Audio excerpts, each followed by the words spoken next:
In 1972, the U.S. auto industry switched to net horsepower ratings, about the same time that the muscle car era died in the eyes of many. But did it really? Were the early cars all that more powerful? When it comes to mainstream models, they typically weren't. But we still focus and admire the exceptions. So let's take a moment to take a look at some when more directly comparable to those that came later, which is to say, see where they fall when the gross ratings are taken away.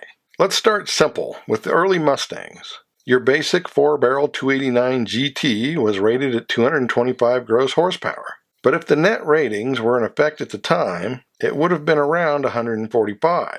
Well, the Hypo K-Code version that was rated at 271 horsepower gross would have been 185 to 190. The later 302 was typically only offered as a basic 2-barrel at around 200 to 230 gross horsepower, or 135 to 145 net. The exception, of course, being the 302 Boss, factory rated at 290 gross horsepower. The math would indicate a 200 horsepower net rating, but testing suggests it was underrated and could be as high as 240 net. Chevy's limited 302 from the Z28 Camaro was also rated at 290 horsepower gross, but was possibly more underrated than the Ford. Easy to believe considering the Chrysler 346 pack used in the Plymouth AAR Cuda and Dodge TA Challenger also had a 290 gross horsepower rating, while the 4-barrel version was rated at 275 horsepower gross and 235 net, suggesting a 6-pack net rating of close to 250, or 5 more than the high-output version of the 360 used in later performance models was rated at. And AMC's 360 was offered with a gross horsepower rating of 245 to 285 that quickly became 195 to 220 net. Chevrolet's basic LT1 Corvette 350 was originally rated at 330 horsepower gross, before getting a 255 horsepower net rating, although there was a high compression version rated at 370 horsepower gross, or around 280 horsepower net, while a more common 350 had a 245 horsepower gross rating and 165 horsepower net rating. The older 327 was offered in 240 to 350 gross horsepower versions, or roughly 190 to 270 horsepower net. Ford's 330 gross horsepower 351 Boss became the 275 horsepower 351 high output, but lower compression heads for the high output should mean that the Boss had a higher net rating. Chrysler's 383 4-barrel had a typical rating of 330 horsepower and 425 pound-feet of torque, but it would later be net rated at 250 horsepower and 325 pound-feet of torque. While Ford's 2-barrel 390 went from 255 horsepower gross to 201 horsepower net, with slightly lower compression, although some performance versions had up to 401 horsepower gross, or around 300 horsepower net. AMC's 390 had 325 horsepower gross, gaining 5 horsepower when it became the 401, which would get a net rating of 255 horsepower. In 1969, a Super Sport 396 had a 396 with 325 gross horsepower. In 1970, a 396 Super Sport had a 402 with 350 gross horsepower, which in 1971 lost 50 gross horsepower to get a net rating of 260, suggesting 300 net horsepower for the previous year, and around 280 net for the actual 396.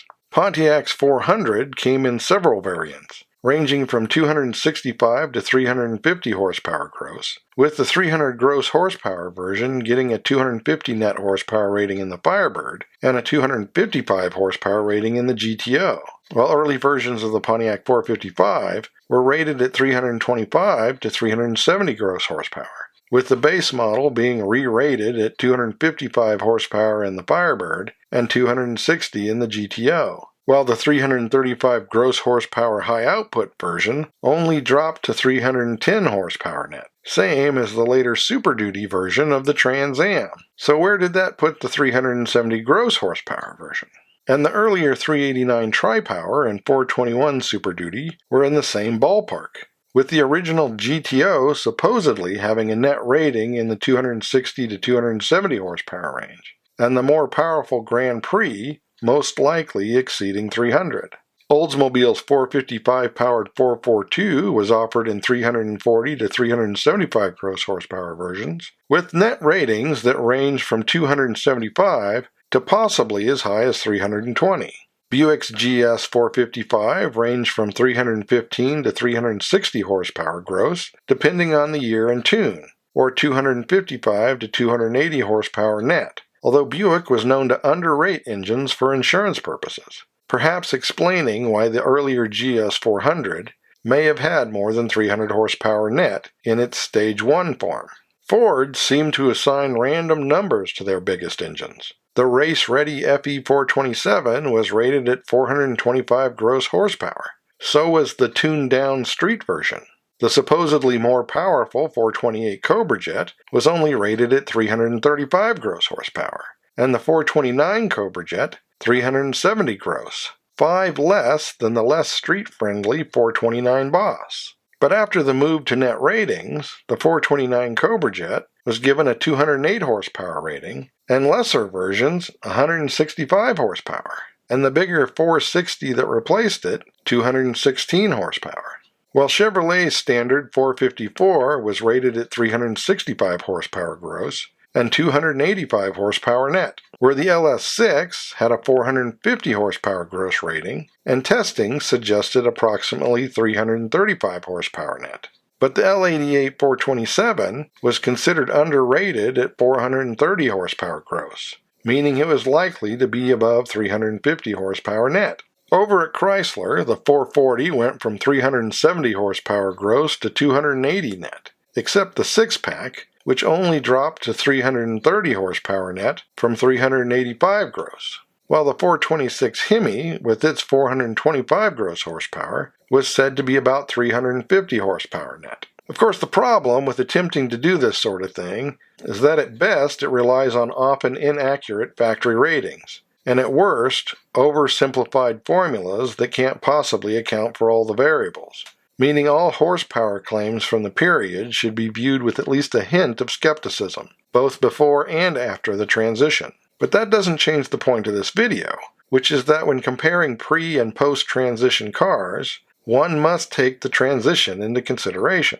Although cars with similar power were typically quicker in the 60s than they would be later, this is mostly due to lighter weight and more performance-oriented gearing, and they were made even quicker when more modern tires replaced the undersized polyglass ones they originally came with, as ultimately it was their actual performance that built these cars' reputations, which is not really impacted by arguments over what engines were over or underrated and what the actual horsepower may be, meaning that there are always other factors to take into consideration, and the more time passes, the more variables there could be.